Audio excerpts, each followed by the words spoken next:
আপনাদের সফলতা হবে এবং এটা ইনশাল্লাহ হবেই হবে। তারপরে আপনাদের যারা থাকবে তারা বিভিন্ন জায়গায় পার্থক্য হবে ইনশাল্লাহ। আমি আপনাদের পাশে আছি এবং সবসময় সভাপতি এবং সেক্রেটারি ওনাদের সাথে যোগাযোগ রাখবো। ধন্যবাদ।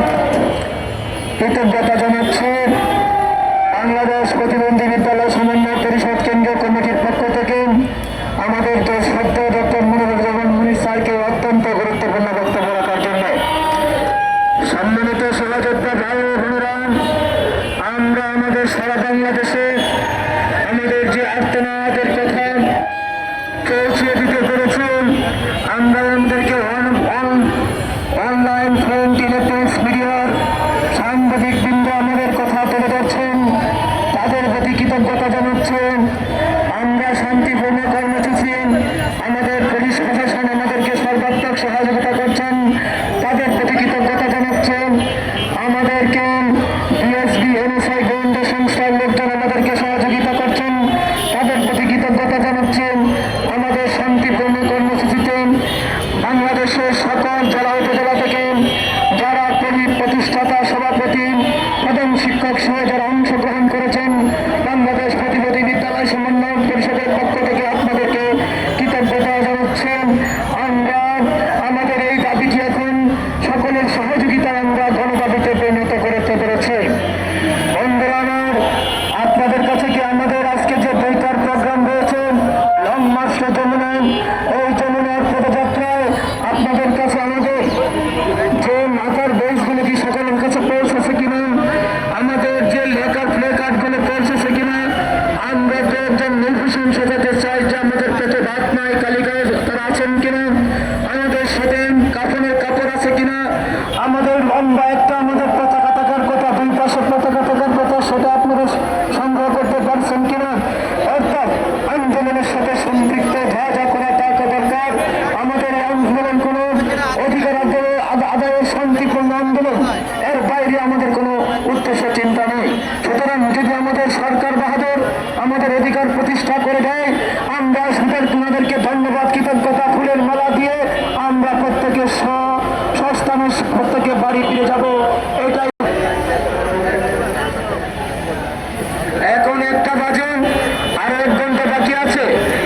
আমরা বলতে চাই বক্তৃতা চলতে থাকবেন, প্রত্যেকে 2 মিনিট করে বক্তৃতা শেষ করবেন। আমরা চাচ্ছি একটা 20 মিনিটের মধ্যে বক্তৃতা শেষ হবে, তাই বলতে চাই বক্তৃতা চলতে থাকুক। গুরুত্বপূর্ণ নেতৃবৃন্দ, এখানে ধন্যবাদ জানাই যে আমাদের এক প্রধান শিক্ষক অত্যন্ত গুরুত্বপূর্ণ একজন মানুষকে এখানে নিয়ে এসেছেন। আপনাদের সাথে সাংবাদিক জাতীয় নেতৃবৃন্দ যার সাথে যার যোগাযোগ আছে এই আন্দোলনকে সফল সার্থক করার জন্য আপনারা সে জায়গায় কাজ করতে পারেন। তাই বলতে চাই বক্তব্য চলছে, বক্তব্য চলতে থাকুন। সহযোদ্ধা আমাদের চাকরির ভাই যে বক্তব্য দিলেন, কবির কথাগুলো অনেক ভালো। এবার আমাদের সামনে কিছু কথা বলবেন সংক্ষিপ্ত আকারে সহযোদ্ধা মোসাম্মদ ফারজানা বেগম, বরিশাল আছে মনি আছে।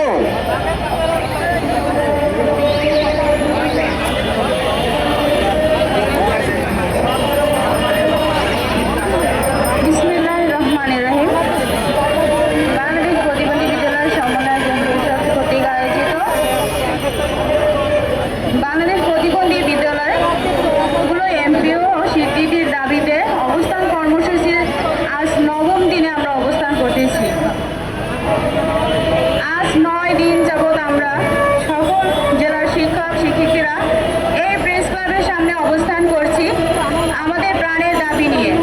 এবং আমাদের প্রাণের দাবি হচ্ছে আমাদের স্কুলগুলোর স্বীকৃতি এবং এমপিও ভুক্তকরণ। আমাদের এই দাবি নিয়ে আমরা আজ 9 দিন যাবৎ এখানে অবস্থান সূচি পালন করতেছি।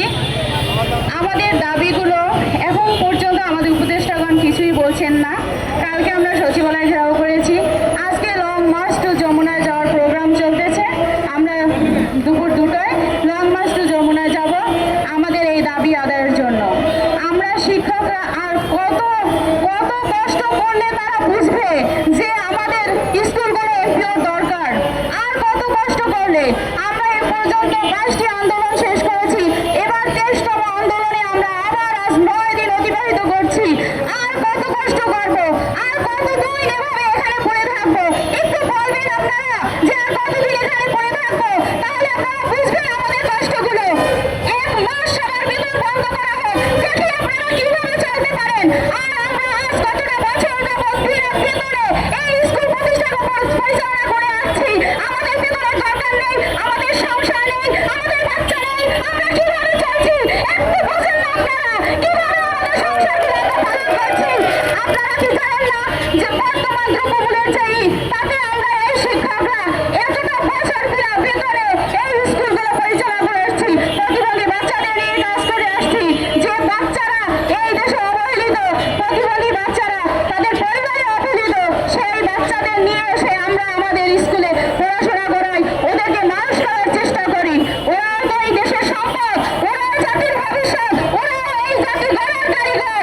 আমরা শিক্ষক, আমরা শিক্ষায় জাতির মেরুদণ্ড যদি হয়, আমরা শিক্ষকরা আজ রাস্তায় গেল, আমরা শিক্ষকরা আর কতদিন এভাবে রাস্তায় পড়ে থাকবো? আমরা আপনাদের উপদেষ্টাগণকে শেষ মেসেজ দিচ্ছি, আমাদের আজকে দিনের মধ্যে একটা যদি কোনো স্কুল এমপি এবং স্বীকৃতির প্রজ্ঞাপনা এই রাজপথে থেকে আমাদের শেষ রক্তবিন্দু পর্যন্ত আন্দোলন চালিয়ে যাব এবং এইবার শেষ আন্দোলন।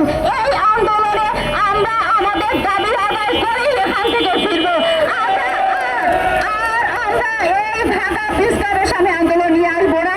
এই শেষ আন্দোলন, এই শেষ আন্দোলনেই আমাদের দাবি আদায় করতে হবেই হবে। না এই রাষ্ট্রের সকলের বেতন বন্ধ হয়ে যাবে যদি আমাদের প্রতিবন্ধী শিক্ষকদের বেতন না দেয়। দেখি